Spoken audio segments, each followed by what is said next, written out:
right now. Okay. Okay, we're recording right now. Yeah. Odie, make sure you check your computer because somebody check your might be passwords, listening everybody. to you right now. Did you have you got hacked this week? Yeah. Okay, and I'm just a hack every week. Yeah. So we're together we're hackers. Exactly. Are you a black hat or a white hat? I mean, we're going to talk about Chris Hemsworth in this episode. Are you black hat or white hat hacker? I think I'm a beige hat. It depends on the day. It depends on the outfit for me, you know? So, like, my alignment in the hacking world is dependent on what colors I'm wearing for the day because sometimes you're going to want the white hat to go with, you know, like your really nice off-white Nike Air Force Ones and your cream/beige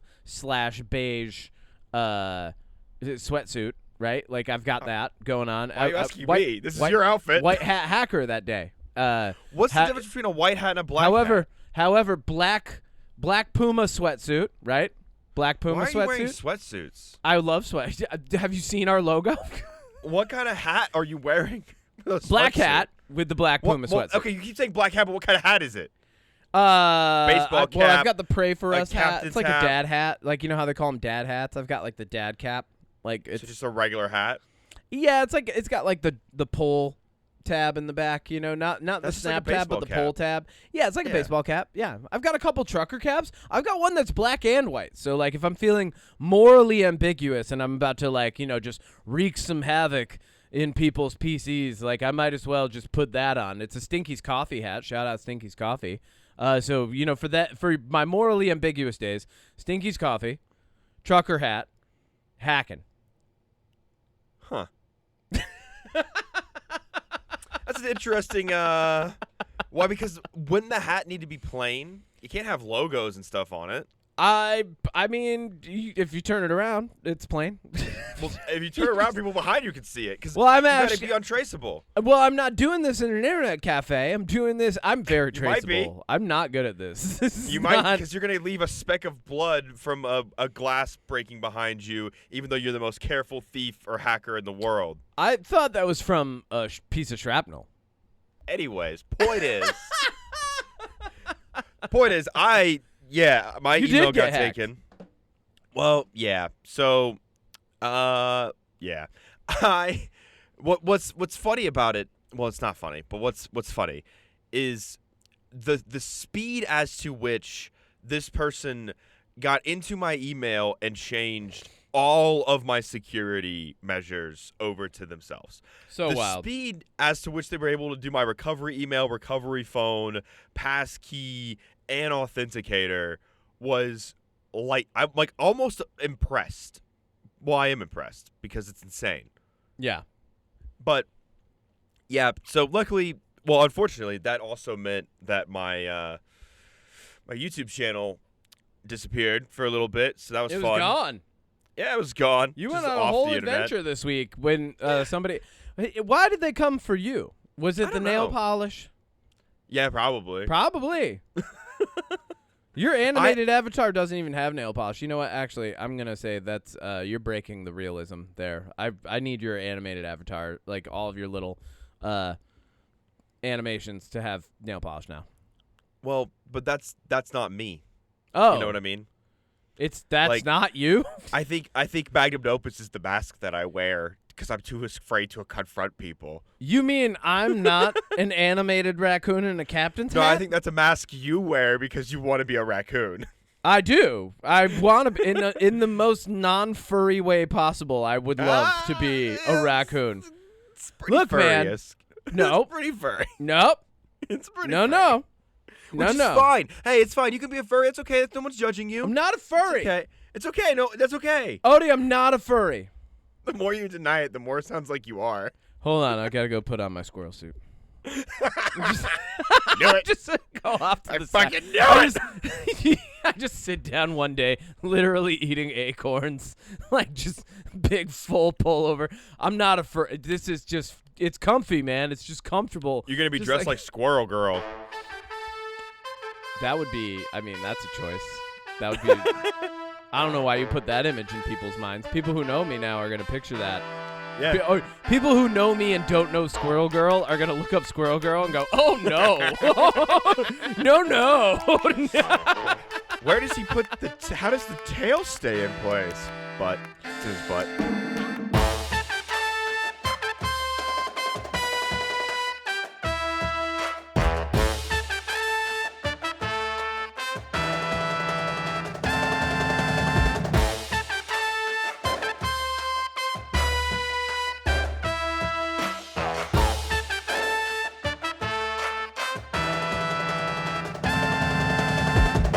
That's a. That's a. It's in his butt. Yeah.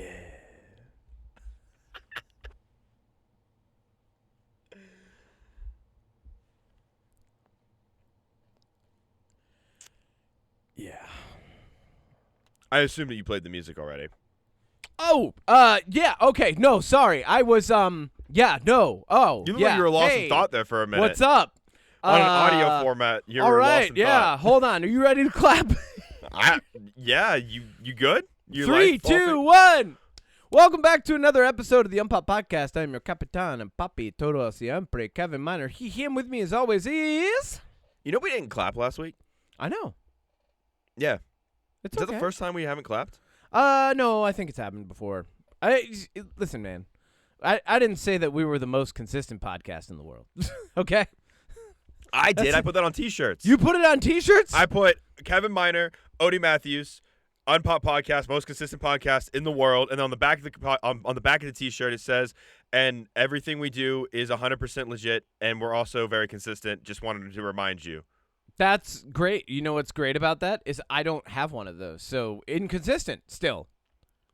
Great. You want to do your intro now? I just did. Oh, okay, great. I love that. If we're not gonna be consistent, then I'm not gonna consistently do my intro the same way. I guess not. What's up, bitches? It's Odie. Let's get into the podcast. Why are you Odie Paul now? Why is your last name Paul? Why'd you legally change it to Paul? Like, fast forward 5 years from now, it's just me in a series of furry suits hanging out, and you being like, "Y'all gotta go buy my new energy drink." Like, It's called rat piss. It's called rat piss. I'm literally sitting there in a rat costume, just waving at the fucking camera. We're like, You be know, like, make sure everybody comes to my 24-hour live stream. We're gonna be playing Dr. Mario. out of all the ones, you Listen, picked Dr. Mario. Yes, Doctor for The 24 Mario game that hours. hasn't gotten a remake or a remaster since it came out in like 2006 or We're whatever. gonna play legally distinct, medically leaning Tetris with You're gonna Mario play in Dr. it. Mario Pinball. When did Dr. Mario come out? I'm so fucking curious. the 90s, man, early 90s. I definitely played that as a kid. Like, Let's see. I feel like there was one in the 2000s. no, I don't think there. Maybe a remaster of the same game, but there's so many Mario games. Like, it literally goes every genre. You know what I mean? It came out in 1990. There it is, the 90s. Right at the beginning, they were like, you know what the 90s needs? Dr. Mario. There was one on the Game Boy Advance. Anyway, Yeah, that's what I mean, like a remaster. Yeah. Who cares about Dr. Mario? Nobody cares about Dr. Mario. I'm going to play it for 24 hours 5 years from now while wearing a rat suit promoting your energy drink. So I think those people care, Odie. I don't think they will because the energy drink I made up is called rat piss. The comment section is just a bunch of furries. I'm like, all right, cool. We're back to level 3. We're on our 5th playthrough of Dr. Mario. No, I will not turn around and shake it. I don't care how many times you guys spam that in the comments. I'm not a furry. All right. I'm not a furry. I'm just dressed like one, acting like one, and promoting like one. Yeah, that's how you do it, right? You control the narrative. You gotta let people know that you're not a furry. By acting like one. Your logic is... I'm like at a convention. There's just a bunch of people in costumes. Like some wolf with pink eyes is coming up and like touching my shoulder. I'm like, thank you very much. Still not a furry. All right, no worries. You're like You're like the straight ally in a gay bar that has to politely turn down gay guys that hit on you. Oh, I'm just here for them. No, I'm sorry. I'm sorry. I'm not gay. Hey, I'm sorry. I'm sorry. No, look, you're very handsome. If I was gay, absolutely. Can I buy you a drink? Thank you so much. Yeah. Oh, no. Really great compliment. Thank you. I appreciate it. Let me buy you a drink. I feel so bad. I mean, that is my experience as an ally. So, like, that is very real. Like, yeah, comfortable enough to go to a gay bar, comfortable enough to politely turn down, an approach. Like, yeah. Yeah, you know what we should... You hit nail on the head on that one, man. Yeah, I why do you think I used it as an analogy? My analogies are That's not an analogy. Then it's just a fact. Like, don't call it an analogy. If you made attention to my shirt, I said everything we do is legit. It is legit. It's too legit. I need to quit. Hammer time. Kevin, we should have a jingle or something before we get into certain segments. And if we had one for like the news, and maybe it was like, it's the news. Who knew the news? It's the new news. Like maybe something like that. Was the part that you did at the end there someone saying news that way, or is it like a staggered, like someone scratching a record, like a DJ? Like, what are we trying to do here, buddy? I think like.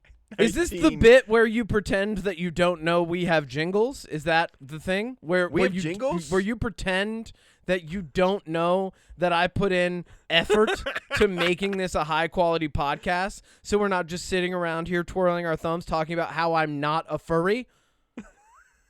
Okay. There's a lot to unpack there. One, you are a furry. Two, no. Two, I legitimately either forgot, I must have just forgotten, or I just didn't know because I am dumb that we had a jingle for whatever that was last week. The list. The list. We've used it multiple times. Yes, we have a list jingle. We have a news jingle. We have a fucking theme song, Odie. We've got... I have made all of this. We have an anime rap. We have Odie Matthews at the movies. We have multiple spoilers sections that I don't even do anymore because like they last like 2 seconds and I just don't care to do it. We just go, it's spoilers time, and then we like cut into the spoilers. So like if anybody's listening, they know to skip ahead, and AI does the timestamps now. So like, yeah, we have a bunch of jingles. We'll have more in the future. Not that it matters to you. Well, no, I just did the news one. You can clip that out and like auto-tune, reverb, no, whatever you do. I did the news one over a year ago, and it plays all the time. It's is that the one that's like doing? Let's go to the news. Let's go to the news. Is that one? We're gonna cut to the news. Yeah, baby, it's the UnPop news coming at you fresh and hot from the command deck of the SS Marlon Brando. Let's see what this week had in store. Or is that the one that's like Odie Matthews at the movies? Odie, what's in the news this week? I'm trying to figure out what our jingle is for the news. You already know what it is, and I already played it. I can't hear it. Yeah, you can. I'm gonna break the fourth wall a little bit, listeners. I can't hear the music live when we're doing this. It's added in post. You know, there's when you learn to do comedy, you learn about timing, commitment, subverting expectations. You learn about a lot of different ways that you can approach a scene or a moment or a bit, right? Yeah. And I feel like we nail it? Someday I'm gonna buy you lessons with like an improv troupe or something, because it'll give you just this wonderful understanding of when to stop a bit, when to start a bit. You know, I feel like you're doing okay, but like Kevin, this is like, you know, like when Robin Hood, the sexy fox, is in the archery competition. No, I'm not a furry. He's in an archery competition, and there's a guy who gets up and he shoots the arrow all weird, right? You know, and it lands, and like, but like a couple of them land on the bullseye, right? You know, you're that guy. And then I come up sexy fox style, and I shoot an arrow through an arrow. But you're assuming because I'm a sexy fox that I do any of this to get laughs from the listeners who's and not furry. To slowly break you down over the course of our podcast. I don't understand how that's fun for anybody. People I don't like me think- not broken down. I don't think you understand that this is never for comedy. This is just to see how far I can push you. That's not funny. You're my experiment. You're my test subject. I wish You're my research. I wish it felt more that way and less like you just like poking me with a needle. That's what it is. In Yeah. the back, Well, that's how yeah. I test people. I just Oh, that's great. that's how you test subject people. That's right? Like great. you just poke them with stuff Yeah, until you see them break. great. You know what I'm gonna do? I'm just gonna ruin your bit. I'm just never gonna break anymore. That's it. We'll see. I can commit to that. For those that maybe don't remember, there's been multiple episodes where Kevin said, I have to lay down because of what I've talked about. And those are the moments that I strive for. I don't see how You that's did it- fun for anybody. Well, I mean, here we are. Because the thing is you talk about this thing called comedy, right? And you talk Yeah. about like the yes and the improv of our podcast. Yeah. But you forget one glaring problem with that. That you're not an Kevin. actor. I'm not an actor and I'm not a comedian.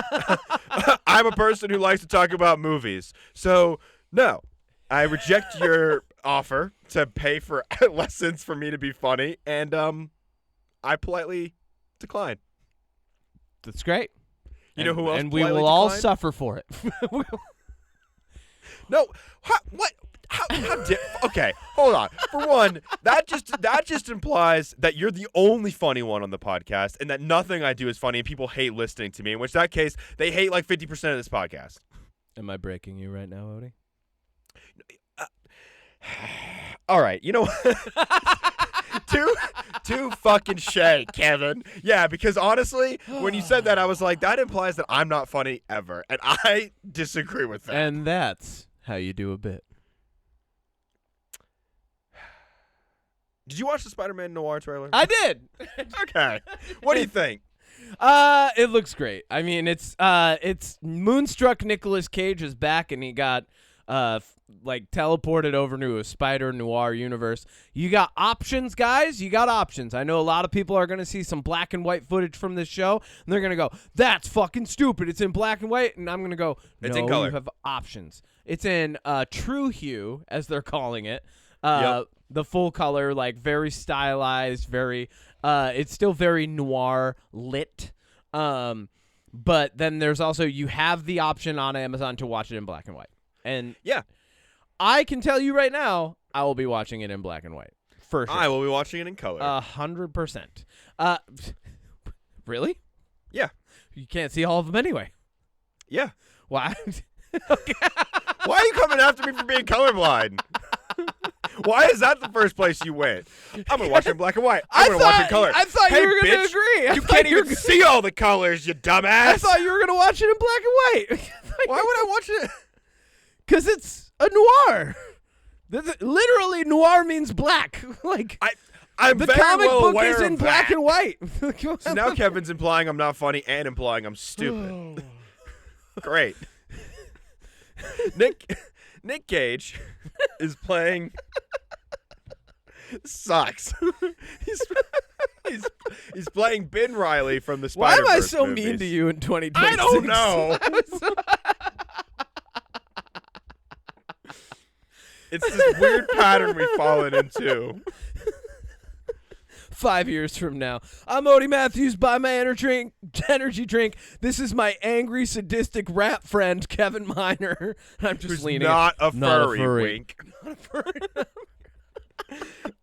In Spider Noir, Okay. we've got Nick Cage as Ben Reilly, who's the Spider-Man he played in Into the Spider-Verse. Who is Ben Reilly? That's not Uncle Ben, right? No, Okay. he's Because just another. when they say Ben, I'm like, okay, but most like spider people are some version of a Parker, right? And then so there's Uncle Ben, right? And like when they said Ben, I'm like, wait, is this an alternate universe where Uncle Ben is? Because I don't know the lore here. Well, then his last name would be Parker, not Riley. I didn't know it was Riley. I just said heard them his say name. Ben. I know. I literally just said Nick Cage is playing Ben Reilly, All right, and then continue. you went, "Who is Ben?" Yeah, well, that's what I mean. Is like maybe Peter Riley is his nephew, right? And that's a whole thing. Like they're like, but But that still Anyway. wouldn't be Spider-Man because Spider-Man's last name is Parker. I guess so. So what are you getting at here? I was confused by the Ben thing. I thought he was going to be a Confusing Peter. me.